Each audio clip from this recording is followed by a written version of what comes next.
नमस्कार दोस्तों, स्वागत है आपका डिफेंस कंपास पर। आज हम बात करने वाले भारत के उस अंडर वाटर पावर की जो हमारे दुश्मनों खासकर चीन और पाकिस्तान को सबसे ज्यादा डराती है। जी हाँ, हम बात कर रहे हैं रशिया से ली जा रही अकुला क्लास न्यूक्लियर सबमरीन की, जिन्हें भारत आने वाले वर्षों में अपनी नौसेना में शामिल करने वाला है। यह डील सिर्फ एक सबमरीन की नहीं है, बल्कि भारत की अंडर वाटर न्यूक्लियर डिटेरेंस यानी समुद्र के नीचे परमाणु शक्ति को मजबूत करने का एक बड़ा कदम है। चैप्टर 1, क्या है Akula class submarine? Akula class Russia की सबसे खतरनाक nuclear power attack submarine class में से एक है। ये सबमरीन 6 से मीटर से ज्यादा गहराई तक जा सकती है और 30 नॉट यानी लगभग 55 किलोमीटर प्रति घंटे की रफ्तार से पानी के नीचे चल सकती है। इसमें 6 टॉर्पीडो ट्यूब है जो कैलिबर क्रूज मिसाइल और हेवीवेट टॉर्पीडोस लॉन्च करने में सक्षम है।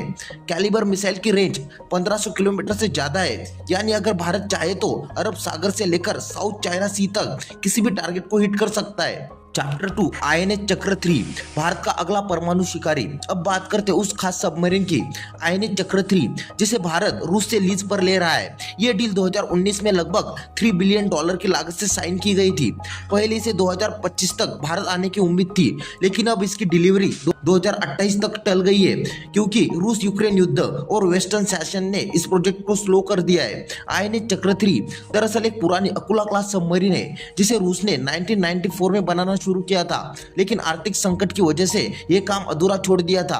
अब इसे पूरी तरह से मॉडर्नाइज किया जा रहा है। इसमें नए sonar system, combat software, digital communication और इंडियन नेवी कंपेटेबल सेंसर लगाए जाएंगे। चैप्टर 3, भारत के लिए क्यों जरूरी है ये लीज?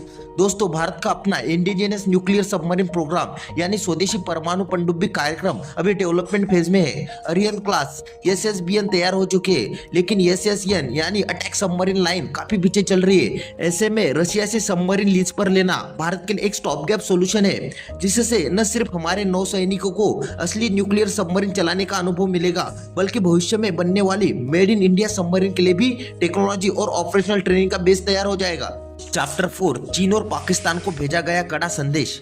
जब चीन अपने नए टाइप 093B और टाइप 094A क्लास की न्यूक्लियर सबमरीन लॉन्च कर रहा है, तब भारत का ये कदम एक न्यूक्लियर स्ट्रैटेजिक मैसेज है कि हिंद महासागर सिर्फ चीन का नहीं है बल्कि भारत का भी है। अकुला क्लास जैसी सबमरीन लंबे समय तक पानी के नीचे रह सकती है, बिना सतह पर आए दुश्मन की निगरानी कर सकती है और जरूरत पड़ने पर कुछ ही मिनटों में हमला भी कर सकती है। ये सबमरीन हमारे सी लाइन सिक्योरिटी यानी समुद्री व्यापार मार्गों की सुरक्षा में भी अहम भूमिका निभाएगी, खासकर अरब सागर और बंगाल की खाड़ी में। चैप्टर 5, रशिया और इंडिया की गहरी डिफेंस पार्टनरशिप। भारत और रूस का यह रिश्ता नया नहीं है, ये कोल्ड वॉर के समय से चला आ रहा है। आईएनएस चक्र 1 और आईएनएस चक्र 2 पहले ही भारत के पास रह चुके हैं और अब आईएनएस चक्र 3 उसी भरोसे की अगली कड़ी है। रूस भारत को न सिर्फ सबमरीन दे रहा है बल्कि nuclear propulsion technology, maintenance know how और क्रू ट्रेनिंग में भी मदद कर रहा है। हालांकि वेस्टर्न टेक्नोलॉजी अधिक एडवांस है, लेकिन रूस का सपोर्ट भरोसेमंद, पॉलिटिकली फ्लेक्सिबल और इकोनॉमिकल सस्ता है। चैप्टर 6, भारत का भविष्य, इंडिजिनियस एसएसएन प्रोग्राम। भारत का सपना है कि आने वाले दशक में वह खुद की अपनी न्यूक्लियर अटैक सबमरीन बनाए। विशाखापट्टनम के DRDO led advance technology vessel project में इस पर काम चल रहा है। आईएनएस चक्र 3 से जो अनुभव मिलेगा वही भविष्य में भारत की स्वदेशी एसएसएन फिट की नींव बनेगा। Chapter 7, conclusion. दोस्तों, भारत का यह कदम सिर्फ एक सबमरीन लेने का नहीं है बल्कि एक स्ट्रैटेजिक मैसेज है कि भारत अब किसी भी समुद्री खतरे से पीछे हटने वाला नहीं है। आईएनएस चक्र 3 की एंट्री से इंडियन नेवी की ताकत कई गुना बढ़ जाएगी और हिंद महासागर में भारत की अंडर वाटर डोमिनेंस और मजबूत होगी। तो दोस्तों, आज के वीडियो में बस इतना ही। वीडियो अच्छा लगा तो प्लीज लाइक, शेयर और चैनल को सब्सक्राइब करना ना भूलें। मिलते इसी तरह के अगले एक और नए इन्फॉर्मेटिव वीडियो के साथ। Thank you for watching.